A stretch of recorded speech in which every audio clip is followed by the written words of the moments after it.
Est-ce que le foie est bon pour le diabète? Le foie agit comme le réservoir à sucre de l'organisme et il aide à maintenir le taux de sucre dans le sang à un niveau stable. Le foie a en effet la capacité de stocker ou de fabriquer du sucre en fonction des besoins de l'organisme. Votre corps choisit de stocker ou au contraire de libérer du glucose sous l'action de deux hormones. D'une part l'insuline, que vous connaissez bien, et d'autre part une autre hormone que vous connaissez peut-être un petit peu moins bien, le glucagon. Après un repas, votre foie va stocker du sucre sous la forme de glycogène et le conserver pour plus tard quand votre corps en aura besoin. Le niveau élevé d'insuline et le faible niveau de glucagon pendant un repas encouragent le stockage du sucre en glycogène. Le foie va ensuite fabriquer du sucre quand vous en aurez besoin. Quand vous ne mangez pas, c'est-à-dire surtout pendant la nuit et entre les repas, le corps a en effet besoin de créer son propre sucre.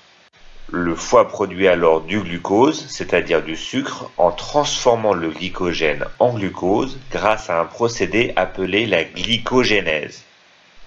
Lorsque ces réserves en glycogène sont épuisées, le foie peut aussi fabriquer le sucre nécessaire en utilisant d'autres éléments, comme des acides aminés et des lipides. Ce procédé est appelé la glyconéogénèse. Cela montre à quel point notre organisme a besoin de sucre. Même si vous ne mangez pas du tout de sucre, ni de glucides, votre corps va quand même trouver un moyen de fabriquer du sucre à partir d'autres éléments, c'est-à-dire les protéines et les graisses. Parlons maintenant plus précisément du foie pour la consommation alimentaire. On trouve du foie de génisse, de veau, de porc, de mouton, d'agneau et de volaille. En fait, tous les animaux de boucherie ont un foie comestible. Leur valeur nutritive est à peu près équivalente, mais leur prix, leur goût et leur texture diffèrent pour chacun d'eux. Le foie de bœuf est souvent vendu sous la dénomination foie de génisse, il est assez fin et moins cher que le foie de veau. Le foie de veau a un goût délicat et une consistance agréable qui en font un mets très raffiné, apprécié des gastronomes. Le foie d'agneau, très tendre également, est plus fin que le foie de mouton. Le foie de porc est celui qui coûte le moins cher. Et les foies de volaille sont très appréciés pour leur tendreté et leur saveur délicate. Ils présentent des avantages pour les diabétiques que nous allons détailler plus tard dans cette vidéo. La teneur en protéines du foie est de 20 à 22% et sa teneur en lipides est particulièrement réduite de 4 à 5%, ce qui en fait une viande maigre, assez digeste, et ce pour tous les types de foie, volaille, bœuf, veau, porc et mouton. Le foie de bœuf en particulier est considéré par beaucoup comme un aliment très riche en nutriments. C'est une source majeure de vitamines et de sels minéraux essentiels. Le foie de veau est riche en vitamine A, tout comme le foie de porc, mais aussi en vitamines B1, B2, B5, B9, B12, C, mais encore en fer, en zinc, en phosphore et en potassium. L'une des raisons principales pour laquelle on consomme du foie est parce qu'il est très riche en fer.